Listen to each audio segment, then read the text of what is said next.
Folklore and mythology have long since been a source of inspiration for many gaming narratives. In recent years, we have seen popular franchises delve deep into the likes of Greek, Egyptian and Nordic mythos to tell rich and harrowing tales.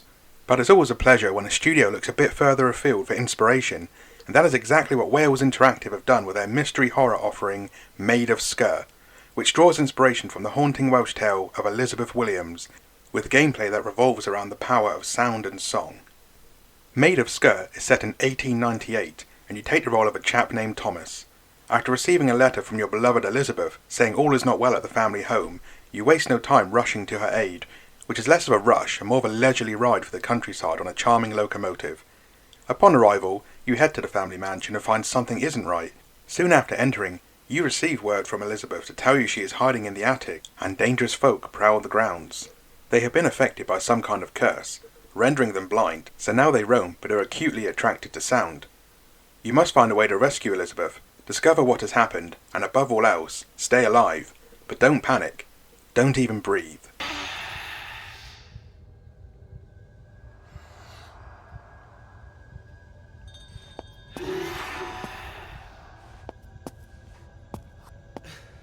The first thing that stands out about Maid of Sker is how gorgeous it all looks. Playing on the PlayStation Pro, I was able to enjoy the enhancements that made the lighting and environmental effects really shine as I explored creepy gardens, elaborate main halls, creaky hallways, and menacing mines. As I made my way through the woodland areas in the beginning, I couldn't help but take a moment to appreciate the sun setting through the trees, and soon watched as the grounds were illuminated by the full moon, where everything started to turn a deeper shade of haunting. The pacing was slow and steady, with the experience giving off flavours of classics of old, like Resident Evil, Alone in the Dark, Silent Hill, and even Clock Tower, where the priority of exploration and puzzle solving were the order of the day. The most useful tool throughout the whole game was the map. As you explore, each area you would naturally reveal all the rooms and passages, but taking the time to search every nook and cranny would assist you in finding ready-made maps that would show you areas you have not explored and also mark points of interest along your way. In a true nod to the old Resi games, rooms throughout the mansion were locked by certain keys. A cracking key, a bird key, a music note key, and so on. These rooms, when discovered, would be highlighted with the appropriate symbol, with objective points appearing once you find certain clues to help point you in the right direction, but for the most part, it's down to you to explore thoroughly and pay attention to the notes and the clues you find. Obviously, you're not the only one within the grounds. Strange folk stalk the hallways and will be drawn to any noise you make. Maid of Sker features dynamic environmental sound, meaning that whatever you nudge or stumble into will make a sound and attract the Scarecrow Brigade.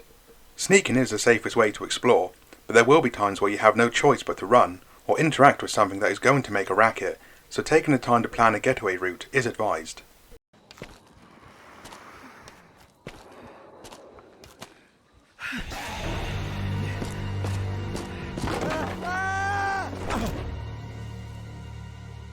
Thankfully, the people stalking you are not necessarily the brightest, and although they are persistent and will cause you grief in enclosed areas, they aren't so dangerous in open spaces, and you can usually outrun or hide somewhere until they give up.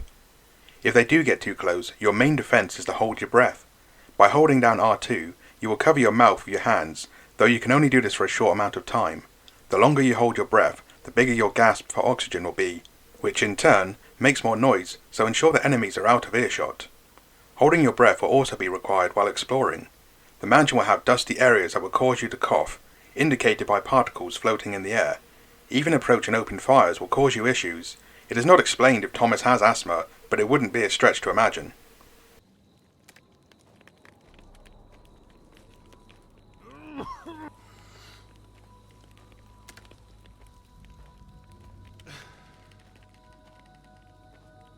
Later in the game, you will receive a sound device that can let off a blast that will stun enemies for a time. But the ammo is scarce and its use only covers a small radius. But for the most part I enjoyed the sneaking element. Though I found the first half of the game lacking in atmosphere, I enjoyed the slow build as the story and setting had time to develop, and it soon came to appreciate the way the AI of the enemies worked and how I could use sound to my advantage. Ringing a bell in the reception area or activating devices to lure enemies away from somewhere I wanted to get to became a fun mechanic that thankfully wasn't overused. The same can't be said for the majority of the puzzles. Though the formula of staying quiet and being sneaky remained throughout, most of the larger environmental puzzles consisted of flicking a series of power switches to open a door.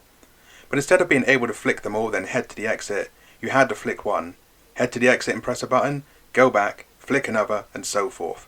This was clearly done to draw out the tension of being stuck in a location with a number of enemies at any one time, and the first time it was fun. After several scenarios of the same setup, it started to borderline on tedious. The game also suffered from the odd issue with continuity. Without trying to spoil any plot points, in one of the areas you encounter a particular villain that would give Mr. X a run for his money. The same character later has a plot point that develops the overall story, yet when you return to the previous area, which you will have to do, he is back to stalking you as if nothing in the previous section had ever happened. Now this is not a major issue, but it made no sense, given what had previously happened, for him to be back in that area, and only that area, stalking you. This didn't ruin the game, but it felt like a bit of an obvious oversight given how well the rest of the story is told and played out, and it really is. I have played enough horrors over the years to know that the less is more approach is not always easy to get right. Leaving a player to discover the story by reading notes and piecing together information instead of spoon-feeding them with cutscenes is something the likes of Hideo Kojima could never do. But when you do have a good story, with interesting source material and methodical gameplay to complement it, the formula really works, and I was genuinely interested in reading each note I found. And yes, the ending is fairly easy to see coming, but the story that fits around the obvious tropes is a good one. Though I have mentioned how nice Maid of Sker looks, I was just as impressed with the gameplay. Now this is not a run and gun extravaganza, but the tight controls, simple as they were implemented very well, with little details like not being able to open doors or interact with objects while you're holding your breath may be obvious, but add a larger sense of tension. And although it took a while for the tension and atmosphere to really find its groove, I did feel engaged throughout the whole experience. This was also helped by the great sound design. Creaky floorboards, heavy breathing, crackling fires, and everything in between helped make each location come to life. Maid of Sker doesn't outstay its welcome either. The experience feels near enough contained and complete, and will take anywhere between 3 to 6 hours to get through, depending on how well you enjoy puzzle and horror games. But for me, it provided enough to keep me entertained, while leaving me wanting a bit more, and I will certainly be checking out the background of the source material down the line. In conclusion, the setup may be cliché, come to the rescue of your lover only to find things have taken a sinister turn, now it's down to you, the lone protagonist, to save the day. We have seen this trope many times to various effects within the horror genre alone, and in some ways, Maid of Sker seems like a love letter to the genre, which isn't a bad thing. I enjoyed my time playing, despite it feeling a bit overfamiliar, but it's great to see lesser known folklore being explored. Maid of Sker is available from July 28th on PlayStation 4, Xbox One and PC. TBG are awarding Maid of Sker 8 out of 10. Thank you for watching the latest Freshly Baked review. If you enjoy our content, then don't forget to hit the like and subscribe button. And if you ever fancy getting involved in writing reviews for games, movies, TV, or anything geek culture, get in touch and join our team. My name is Breadroll, and we'll catch you next time. That's it, man. Game over, man. It's game over.